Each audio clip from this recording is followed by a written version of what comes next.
Good morning everyone. आइए आज देखते हैं कक्षा 10 के गणित विषय के अध्याय 3 के प्रश्न नंबर 3.1 दो चर वाले रैखिक समीकरण में प्रश्न नंबर 3.1 के पहला क्वेश्चन दिया गया है। कक्षा 1 के 10 विद्यार्थियों ने एक गणित की पहली प्रतियोगिता में भाग लिया। यदि लड़कियों की संख्या लड़कों की संख्या से 4 अधिक हो तो प्रतियोगिता में भाग लिए लड़कों की और लड़कियों की संख्या ज्ञात कीजिए। यह प्रश्न में हम लोग को पता लगाना है कि पहले क्या निकालना है, क्या ज्ञात करना है। ज्ञात क्या करना है? लड़कियों की संख्या और लड़कों की संख्या ज्ञात करना है। तो यहाँ पर सबसे पहले हम लोग मान लेंगे, इसे ज्ञात करना है उसको लिखेंगे। मानना कि लड़कों की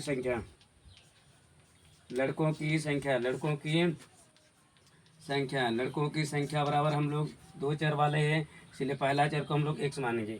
फिर दूसरा है लड़कियों की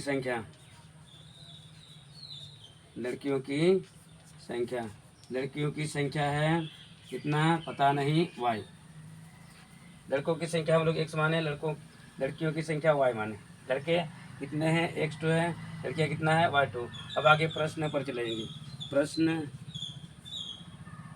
प्रश्न में क्या बोला है ये देखेंगे। प्रश्न में क्या बोला है कि प्रतियोगिता में कंपटीशन में कितना भाग लिए हैं? 10 विद्यार्थी।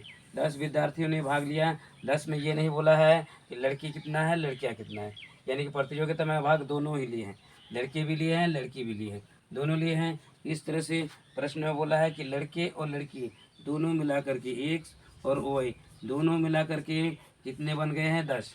दोनों मिलाकर कितने बन गए? 10 बन गए हैं, यानी कि इसको हम लोग पहला समीकरण बनाएंगे। दूसरा प्रश्न के दूसरा भाग से हम लोग को क्या मिल रहा है? मिल रहा है लड़कियों की संख्या लड़कों की संख्या से 4 अधिक है।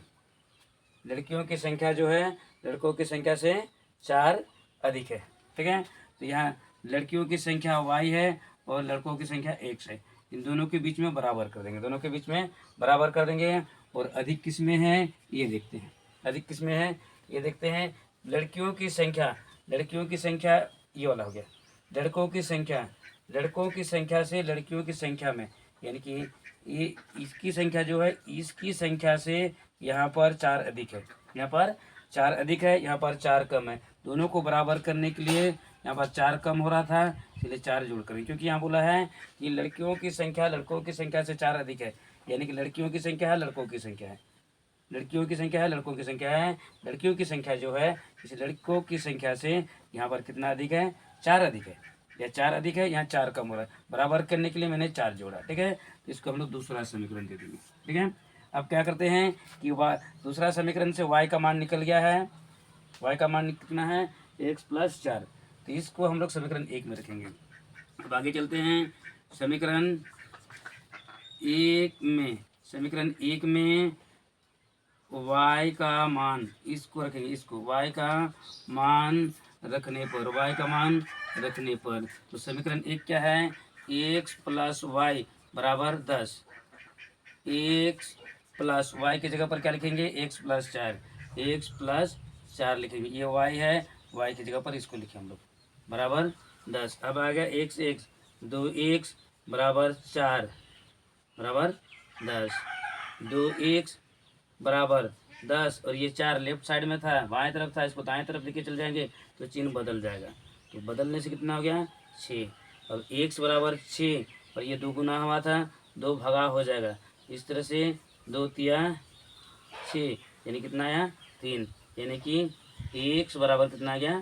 3। इसको हम लोग समीकरण 2 में रखेंगे। तो इधर चलते हैं, जगह नहीं होने के कारण अब लिखेंगे समीकरण 2 में x बराबर 3 रखने पर अब क्या बता रहा है समीकरण 2? x बराबर y + 4 y बराबर x + 4 ये समीकरण 2 है। इसमें से y बराबर x की जगह पर इसकी जगह पर 3 लिखेंगे, यानी कि x की जगह पर 3 लिखेंगे। दोनों बराबर x और 3 बराबर है, तो x की जगह पर हम लोग 3 लिखेंगे +4, यानी कि y बराबर कितना गया? 4 तिया 7। ये हम लोग दूसरा आ गया। अब देखते हैं कि हम लोग क्या माने थे? लड़कियों की संख्या x माने थे, लड़कों की संख्या लड़कों की संख्या x माने थे, लड़कियों की संख्या y माने थे। अब इसको लिखेंगे, अतः लड़कों की संख्या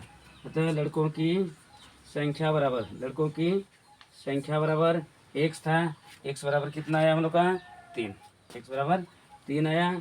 और लड़कियों की संख्या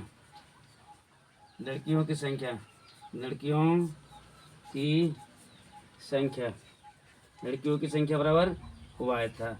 अब x का मान कितना आया है हम लोग का 3 आया है, और y का मान कितना आया है 7 आया है।